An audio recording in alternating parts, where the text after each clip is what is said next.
The pontoon market is growing fast, and lines like Cypress Cay have responded with models that seemingly fit every interest. But I've got to be honest, at times there can be a little confusion between the lines for me. All of them have great seating, storage, increasingly power and handling, but I want to know where specifically does a boat like the Cabana fit into the mix? The Cabana is a nice mid-level model for the Cypress Cay line. It offers a lot of the amenities of the upper level models, but still keeps it at a price point that most people will find very agreeable. And you're starting to kind of target that saltwater market now too. I know you've got a few specific options on this boat. Yeah, this boat offers our Saltwater Package, which allows the boat to go into saltwater conditions without corrosion or compromising any of the wiring components within the boat. The Cabana features a relatively traditional layout with wraparound couches throughout. Forward, you see these exposed rotomolded seat bases. Now that's a sign of cost cutting, and I'd accept that to keep the price down. I would, however, like to see them a little bit better color match to the vinyl. The genius, however, is really found in the small details that you don't see at first glance. One example, these pillow top seat backs. They give the upholstery a little bit more of an upscale finish. I miss the two-part hinges you see on upholstery on higher end models, but below you still get the same rotomolded seat bases, still the same gutters and drains to keep the water away.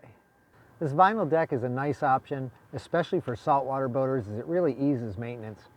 As an upgrade, you can also get snap-in carpet. With the T3 Performance upgrade, you can also add this in-floor ski locker.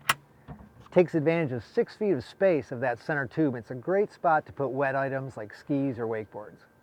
Another nice touch is the matte finish on this cockpit table. It's a trendy look for the coming year, and it's carried through in the speaker bezels and in the dash inlays. Even the ladder goes a step beyond the norm, literally. It's got 5 steps. Why is that important? Just makes it a lot easier to get back aboard when you've been in the water. And finally, there's all those details that you can't see. Below the deck, it's supported by cross members that are on 16-inch centers. Now, 24-inch is probably the standard industry norm, so that's spaced closer to support the load up top as well as the heavier 4-stroke engines used nowadays.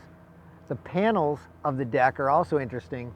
They're mated in tongue and groove fashion. There's a butyl rubber tape on the cross member that supports them, liquid butyl rubber sealant put into the seam, and then another layer of that sealant on top to make sure no water intrudes from below up onto the deck above.